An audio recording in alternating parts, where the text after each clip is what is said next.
Okay, what's up? What's up? Don't mind the low enthusiasm. I stayed up till 3:30 watching my team lose. It was not fun to watch. Shout out to my Mumbai Barcelona fans. I don't know how you guys survived last night. I really don't. So let's get straight to it. SRH Delhi washed out match. We have the superstition in Telugu saying, or I don't know if it's in other cultures as well, but like if something goes like very strangely, it's supposed to rain. Like let's say we actually make content every day, it will rain that day.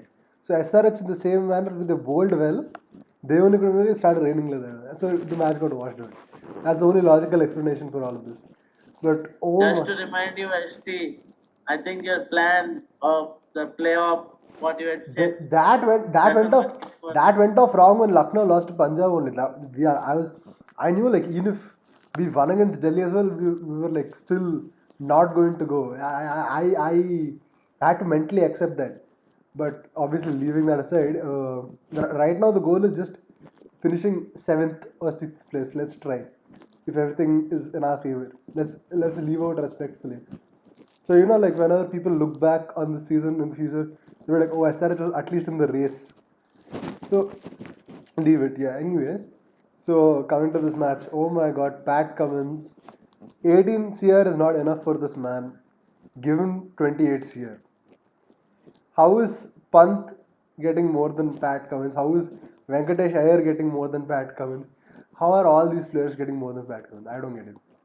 I don't get it. The only person who somewhat I accept is maybe Nicholas Puran or Klassen, Shreyas Iyer maybe. But how? Oh, obviously Kohli is also getting 21 if I'm not wrong.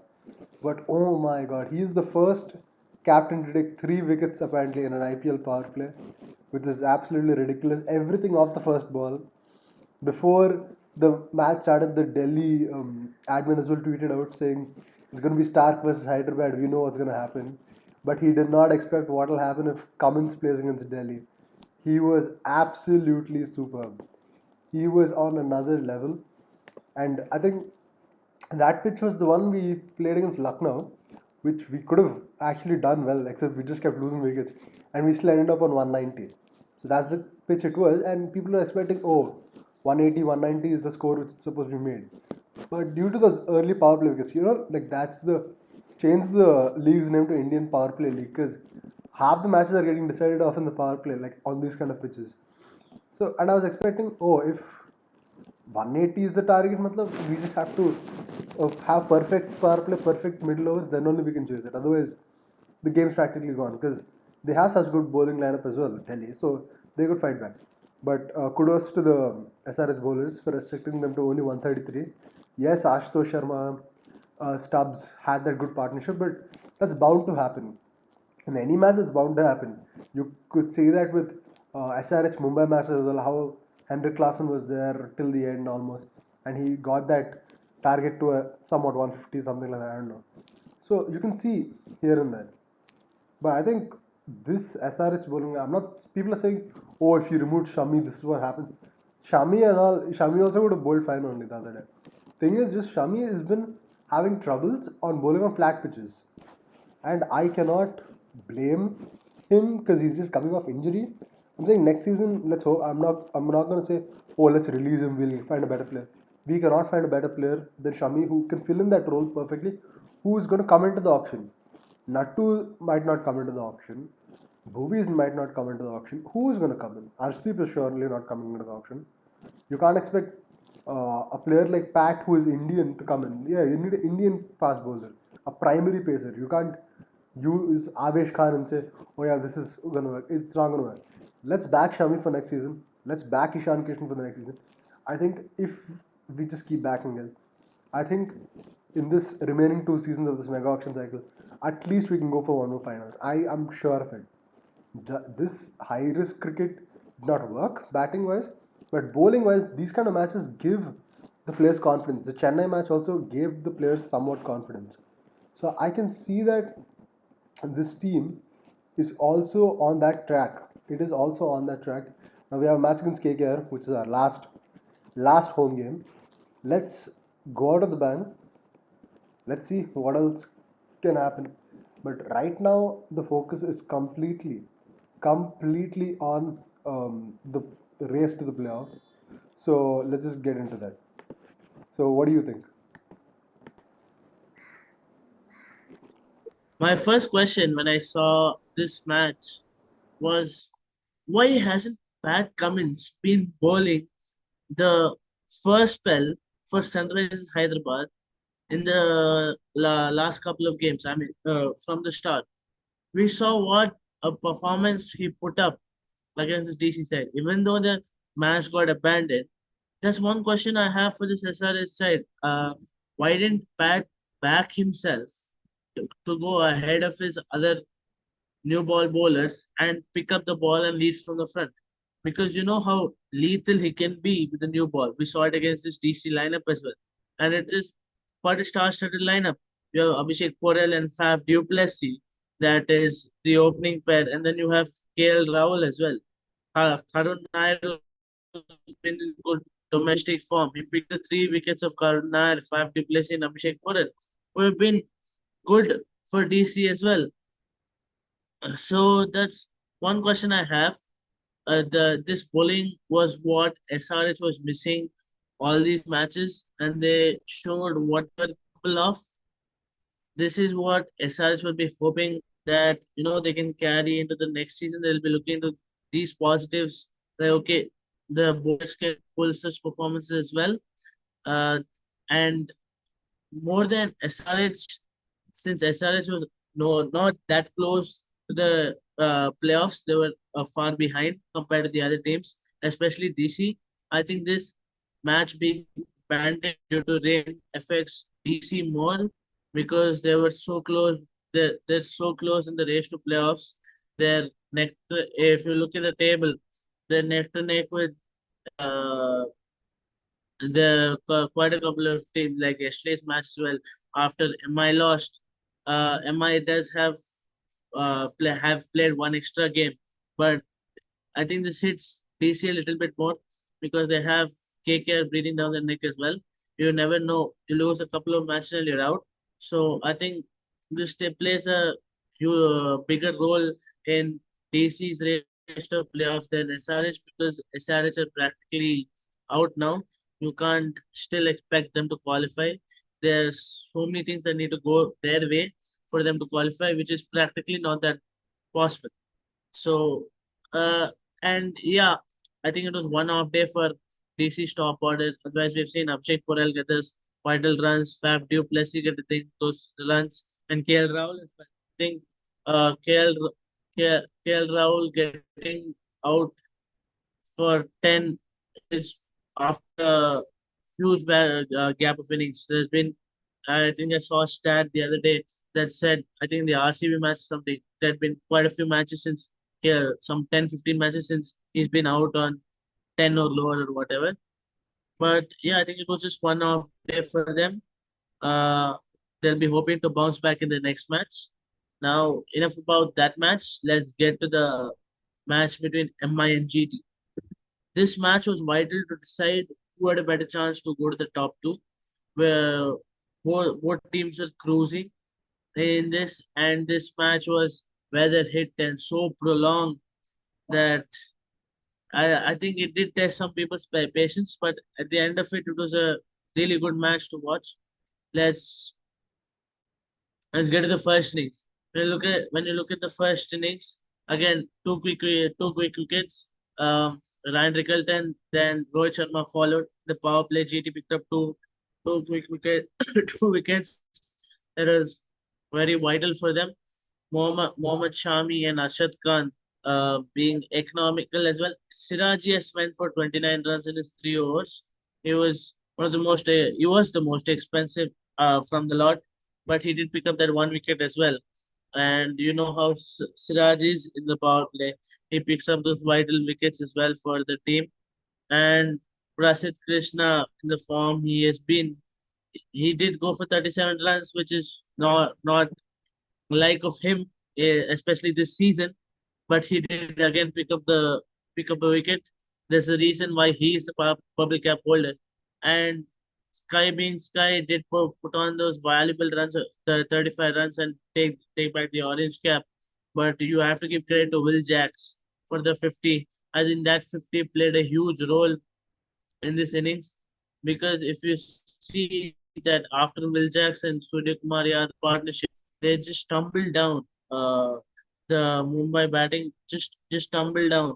I think after Surya Kumar Yadav fell, just exactly an over later, Will Jacks fell, and then from that then on, they just fell like dominoes.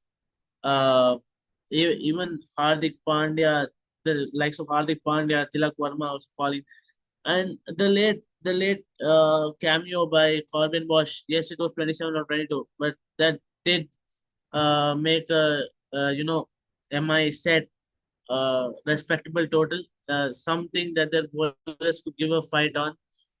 And when you come to the chase as well, you could see the game was going back and forth. It was at times hanging on MI side, at times hanging on GT side. Uh, they picked up an early, even MI picked up an early wicket of Sai Sudarshan, but then Josh Butler and Shuman Gill looked like they had steadied the ship. Then Josh Butler um, fell to Ashwini Kumar, which was a really good review. Sorry. And then Sherfin Rutherford coming in. I think Sherfin Rutherford's innings was vital for GT with respect to the weather. It was raining and the DLS pass for GT was falling behind. And that in that innings of Sherfin Rutherford made sure that when play was actually stopped due to rain, GT were ahead of the DLS passport. That's where Sheffield Rutherford's innings came to play, and you could see it as well when GT were falling behind the DLS passport. MI were trying to drag out the time and hoping that the rain stops. You could see them play the tactics as well. The Hardik Pandya suddenly coming and discussing with the bowler just to waste time, and then them taking the strategic timeout. You could see these were all tactics due to the weather.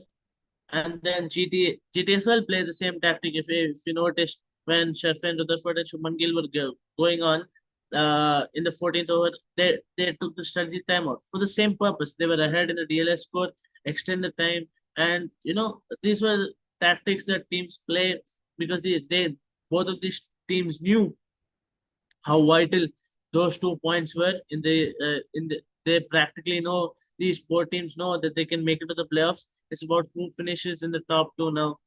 uh that is what it is between what is running in both their heads, both the teams heads, the players heads and all that.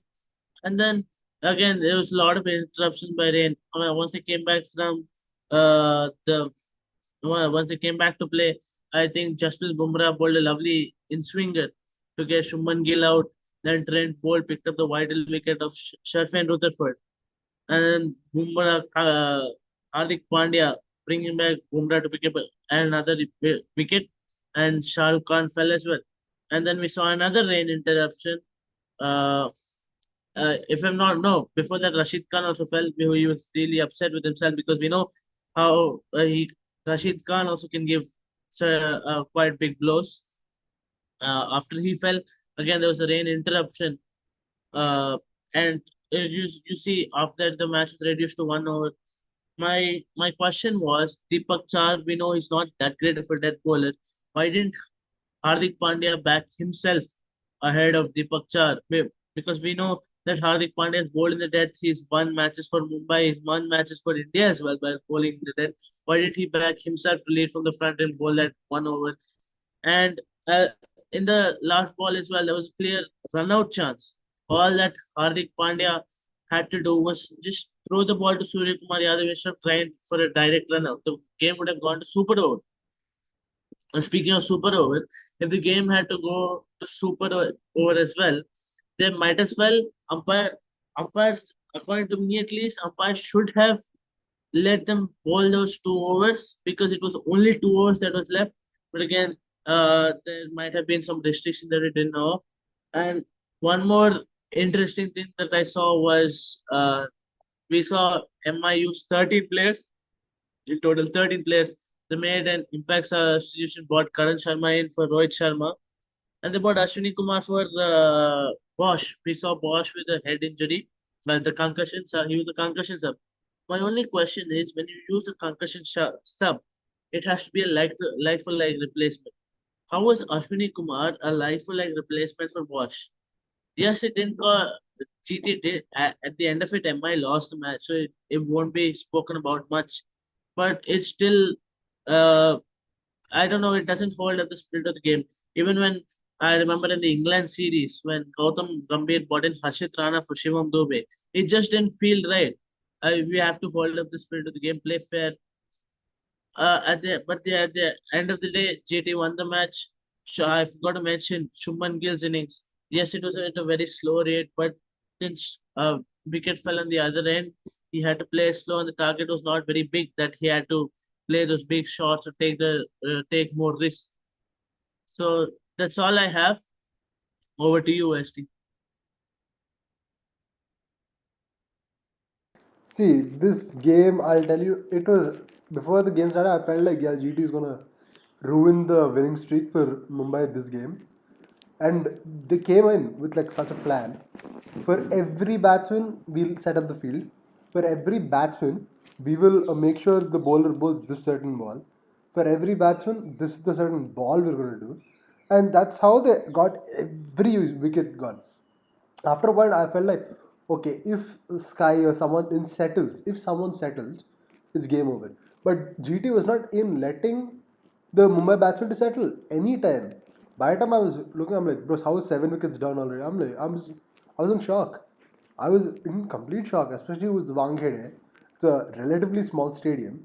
I was expecting, oh, at least 170 they'll reach off at the end of the innings. We've seen this many times from Mumbai. So like the win or lose in the second innings, we don't know. But like at least they'll reach to 170. That was my thinking. But it just didn't work out for them. Fine, GT came into bat. Trent Bolt did his usual thing. He is by far one of the best power play bowlers in IPL history. He got Sai Sudarshan's wicket. And then after that, Josh Butler and Gill were just playing very safe against Trent Bolt. And you could see that if you were watching power play, it felt like, bro, felt like watching a normal ODI game. You're having two orthodox batsmen standing and then they're just playing the normal ODI game. And it felt like that for a while. And you could see that Gill batted for like 46 balls and he hit less than that. But I'm telling you, this kind of cricket is what makes GT GT. It's a mature style of cricket. It is what this is what makes GT a playoff side. This is the style which has worked. They've tried this so many times and it's worked. And this exact point comes into play again, which I just keep mentioning. What if the top three doesn't work out? The top three almost didn't work out as well. Butler also got out. Gill has to stand. He knows that. If he doesn't stand over there, there's a lot of pressure. Rutherford can come finish the game. Tewatia can come finish the game, but can they stand over there for so long? That's unlikely, right? It's highly unlikely. So therefore, looking at this GT side, they have three more games left after this. Then they have playoffs. They're coming. Regardless, they have a match in Hyderabad.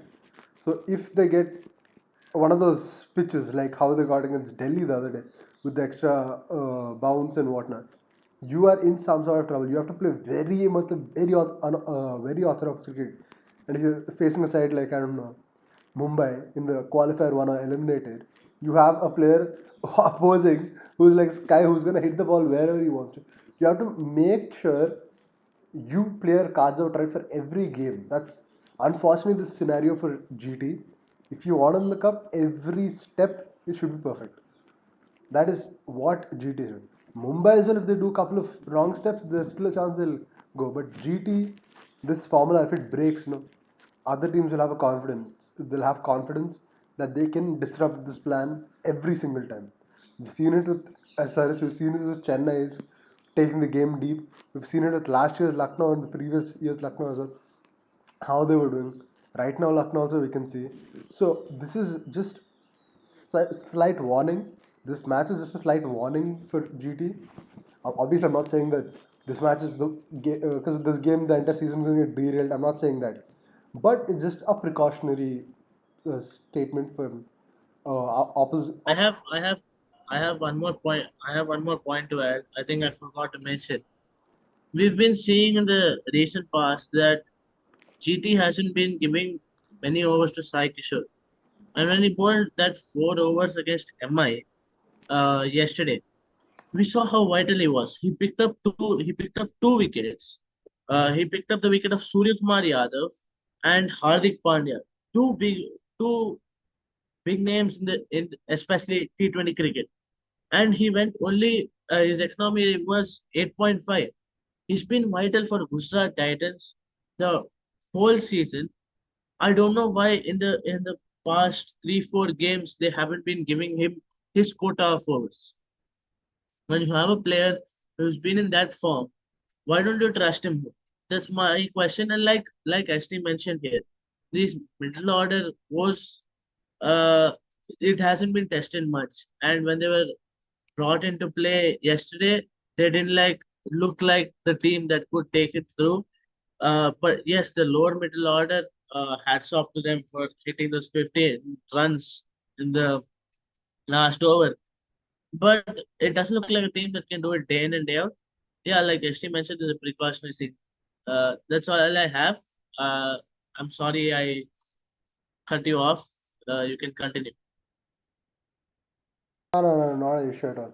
But like, I think let's wrap it up here. I just want to see the playoff scenario over here. Looking at KKR's, I'm just looking at KKR's scenario and Mumbai's scenario and all these guys. Mumbai is having two more games left. They have matches against Punjab and Delhi. Both sides are like obviously pushing for playoffs. And KKR has three matches, two of which are against I eliminated. think the I think the playoff race is getting tighter by the day. You look at it, it's no team is having much place to breathe in that table. You could see it being very tight. The top top two teams with 16 points, and then 3, 4, 5, 6. If you see 3, 4, 5, 6, PPKS has 15, MIS 14 with playing after playing an extra match. DCR on 13, and they have a chance to go top four. KKR have a chance to go on top of DC tonight when they play CSK. Uh, so yeah, it looks very tight this playoff race, and like always, this especially when your race to playoffs is so tight, it's going to be really exciting. There's going to be this we're in the later stages of this IPL.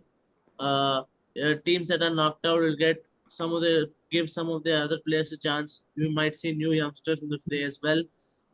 They'll be planning ahead for the next season. Uh, with almost done with the league stage, there's playoffs to come. Yes, the IPL is almost at the end. Yeah, there are about, if I'm not wrong, you look at the today's match number 57 out of the 70 matches in the league. We have about 14 matches left, which is almost 2 3 weeks you have 2 weeks of cricket in the league stage, and then you have the playoffs. So yeah, there's more cricket to come, and obviously there are going to be more videos from our side as well. So stay tuned, and like always, don't forget to like, share, and subscribe, guys. See you in the next video. Bye.